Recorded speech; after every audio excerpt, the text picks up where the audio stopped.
بسم الله الرحمن الرحيم.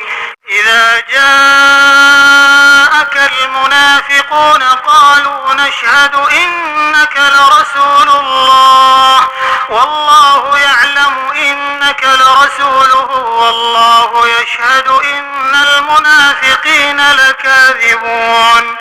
اتخذوا أيمانهم جنة فصدوا عن سبيل الله إنهم ساء ما كانوا يعملون. ذلك بأنهم آمنوا ثم كفروا فطبع على قلوبهم فهم لا يفقهون.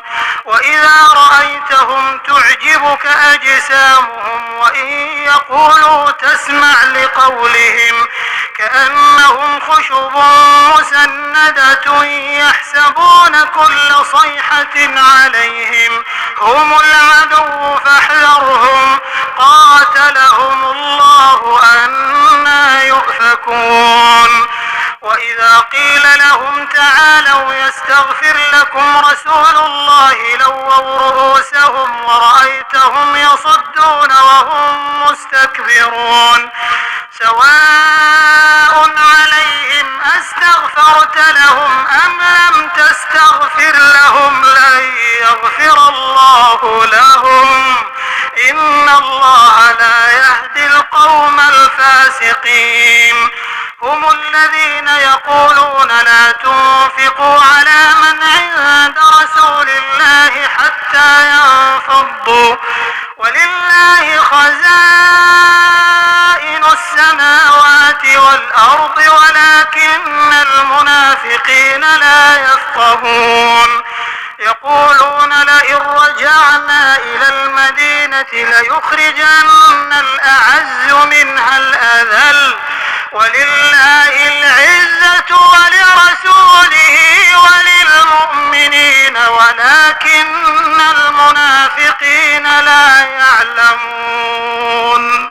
يا أيها الذين آمنوا لا تلهكم أموالكم ولا أولادكم عن ذكر الله ومن يفعل ذلك فأولئك هم الخاسرون. وأنفقوا مما رزقناكم من قبل أن يأتي أحدكم الموت فيقول رب لولا أخرتني إلى أجل قريب فأصدق وأكن من الصالحين ولن يؤخر الله نفسا إذا جاء أجلها والله خبير بما تعملون.